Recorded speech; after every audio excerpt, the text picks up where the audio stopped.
Di sini saya akan menjelaskan sejarah bimbingan dan konseling. Bimbingan dan konseling dimulai pada tahun 1908 di Amerika dengan berdirinya Vocational Bureau pada tahun 1908 oleh Frank Person.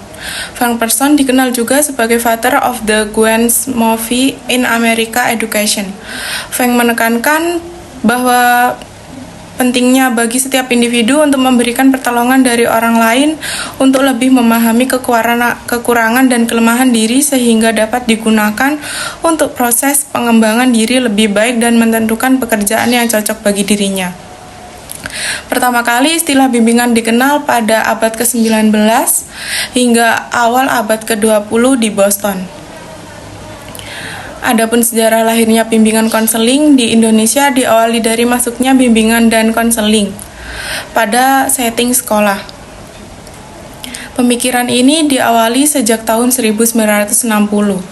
Hal ini merupakan salah satu hasil konferensi Fakultas Keguruan dan Ilmu Pendidikan atau IKIP di Malang pada tanggal 20 dan 24 Agustus 1960.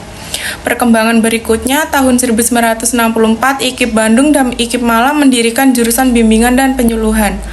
Tahun 1971 berdiri proyek perintis sekolah pembangunan atau PPSP pada 8 IKIP yaitu IKIP Padang, IKIP Jakarta, IKIP Bandung, Yogyakarta, Semarang, Surabaya, Malang, dan Manado. Melalui proyek ini, bimbingan dan penyuluhan dikembangkan juga berhasil disusun oleh Dasar Rencana dan Pengembangan Bimbingan dan Penyuluhan pada PPSP. Materi selanjutnya saya akan menjelaskan tentang pandangan manusia. Secara implicit person-centered, konseling memandang bahwa pada dasarnya orang adalah baik. Karakteristik manusia adalah positif, forward-moving, konstruktif, realistik, dan truthful. Setiap pribadi adalah orang yang sadar, terarah dari dalam inner dan bergerak ke arah aktualisasi diri sejak dari bayi. Menurut Rogers, aktualisasi diri adalah dorongan yang paling menonjol dan memotivasi eksistensi dan mencakup tindakan yang mempengaruhi keseluruhan kepribadian. Roger memandang manusia secara fenomenologis, bahwa yang penting adalah perspektif manusia tentang realitas. Teori Roger juga dikenal dengan sebutan self theory karena konsep self merupakan hal sentral dalam teorinya. Self berasal dari pengalaman seseorang dan kesadaran tentang self ini membantu orang untuk membedakan dirinya sendiri dari orang lain. Untuk memunculkan self yang sehat, orang memerlukan positive regard love. Tetapi pada masa kanak-kanak dan seterusnya, individu biasanya menerima conditional regards dari orang tua maupun orang lain. Artinya, perasaan berharga dapat berkembang bila seseorang bertingkah laku sesuai apa yang dikehendaki oleh orang lain. Konsep dasar konseling dan konselor. Adapun konsep dasar konselor sendiri berfokus pada membantu individu untuk memahami dan mengatasi masalah emosional, psikologis, dan sosial. Berikut beberapa konsep dasar konselor yaitu empati, non-judgmental attitude, confidentiality, active listening, rapport building, goal setting, empowerment, therapeutic cues, cultural competency, etik praktik.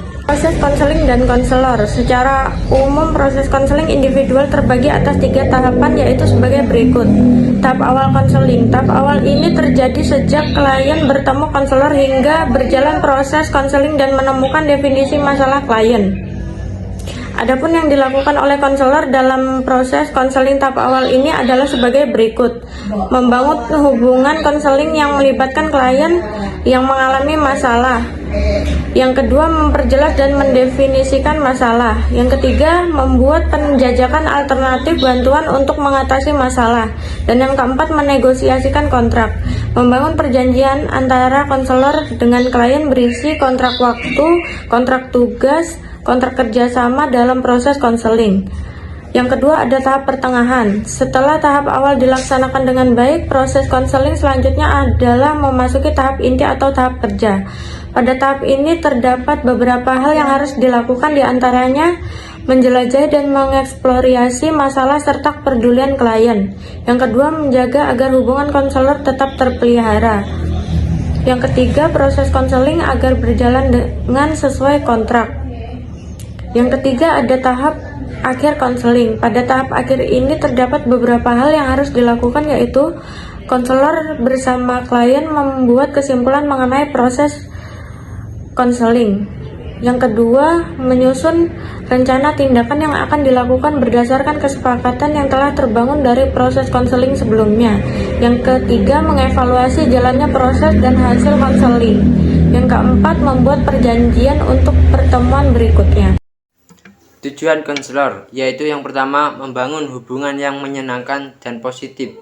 Yang kedua, menjelaskan pada konseling proses konseling dan tanggung jawab timbal baliknya.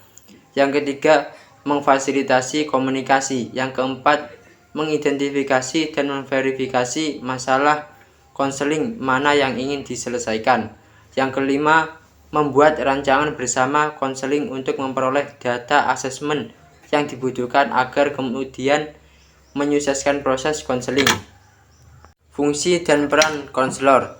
Menurut Gibson dan Michael 1995 mengemukakan beberapa fungsi utama konselor di sekolah dasar, yakni sebagai konselor, konsultan, sebagai koordinator, sebagai agen perubahan, sebagai asesor, sebagai pengembang karir, dan agen pencegahan. Assalamualaikum warahmatullahi wabarakatuh. Perkenalkan, nama saya Nanda Miftal Huda. Di sini saya akan mempresentasikan tahapan solution for set brief counseling, Seligman dan Reichenbach memberikan panduan tahapan CFBC solution for set break counseling yang meliputi yang pertama, pembinaan hubungan. Yang kedua, identifikasi masalah yang dapat dipecahkan. Yang ketiga, penetapan tujuan. Yang keempat, merancang dan melaksanakan intervensi. Yang kelima, terminasi atau evaluasi dan tindak lanjut.